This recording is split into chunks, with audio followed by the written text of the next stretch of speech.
Well, hello. It's Vegas Policy, and I haven't really publicly discussed the Ballys $4.6 billion takeover, simply because I feel it's too much for social media.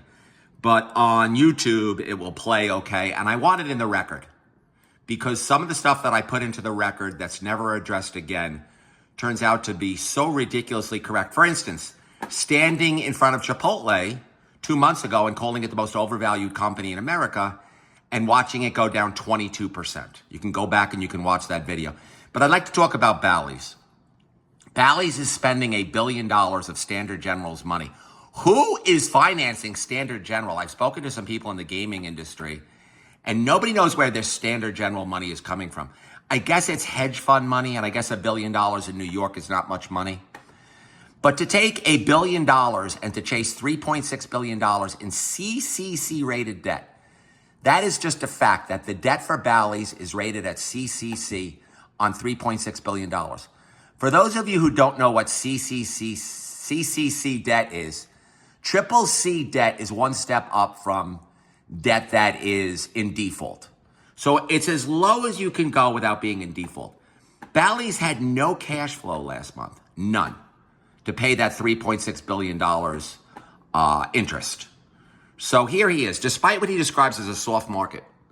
What are you talking about, a soft market? Everywhere in the country is at record levels as far as casino gaming is concerned. Maybe it's a bit of a soft market for you, but here's the reason why it's a soft market for you, Ballys. You have absolutely no nuance and no ability and no talent at all. I've dealt with Ballys as a player. Many of you have dealt with Ballys as a player.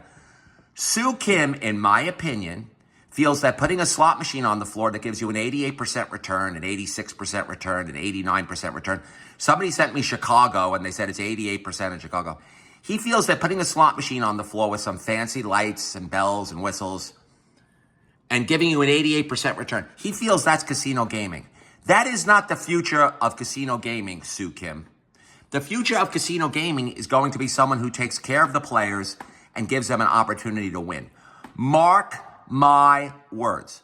All of you in the industry right now, from Apollo all the way over to Caesars, to a way lesser extent MGM, because Bill Hornbuckle knows what he's doing. You're all over leveraged. Now, I'm not talking about Boyd, and I'm not talking about Michael Gaughan, because they are smart operators, and I'm not talking about Red Rock Resorts because they put out a quality product. I'm talking about all of you over leveraged companies. And besides Mohegan Sun, who I will personally guarantee is going to be in big trouble in the next 12 months. Besides Mohegan Sun, Bally's Corporation is in the most trouble of anybody. Why? Because you can take a pen and paper and pencil in any number you want for Chicago at those tax rates and $2 billion, and you cannot get a return. Now, they had no cash flow last quarter because of the amount of money that they owe. When they add in the $2 billion that they borrowed for Chicago, now they'll capitalize that interest for 2 or 3 years before Chicago opens up. So it will not be in their earnings, but it's still going to affect their cash flow. Now they owe all kinds of money, $2 billion, interest on $2 billion at 8.5%. Now they owe another $170 million a year in interest towards the opening of Bally's. So that is going to continue to drain on their cash flow. I guess Sue Kim will get another $1 billion and stick it into Standard General. But to have $4.6 billion in, let's see how many resorts it is. Resorts, I use that term loosely. He's going to have, I think, 19 properties after he combines it with his other marginal properties in Illinois. Let's go down here to what else Sue Kim has to say. He says that we've been nothing but positive and optimistic and forward-leaning about the prospect for Bally's. We've been nothing but straight with the markets, telling them what we think is going to happen. Well, yeah, you've been straight with the markets. You have to tell the markets that you're in big trouble. And yet there is doubt about every step. When you have $4.6 billion invested, and now you're going to borrow another $2 billion, I want everybody to understand these numbers. You're going to be in debt $6.6 billion when Chicago opens up. And what you're telling everybody at Standard General and what you're telling everybody in the marketplace is you're going to do unbelievable with e-gaming. You're going to roll out e-gaming everywhere. You're going to do something with sports. You don't have the nuance, the talent, the ability. You are not in touch with your customers.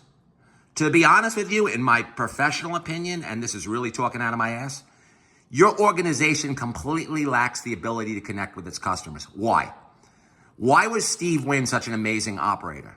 Because you have no empathy at all. You are a cold company that has no nuance and no ability. This is all my opinion. I'm allowed to have an opinion. This is all my opinion. So you have 19 properties now across 11 states with no competitive advantage. You're going to owe $6.6 billion. You're going to need to get a return on that first. And then you're going to open up in the highest tax city in America, Chicago, at 40-something%. And you think somehow that this is all going to work out in the end because you're optimistic. It is never going to work out in the end simply because you are totally and completely violating math. When you look at the interest or the return that you're going to have to create on $6.6 billion, which in gaming, it's roughly $1 billion a year. Look at the financials for Boyd Corporation. They have $3.6 billion in debt. They have a market cap of, well, you know what? I don't know. We can go look at that right now. Let's look at the market cap for Boyd Corporation. Yahoo Finance.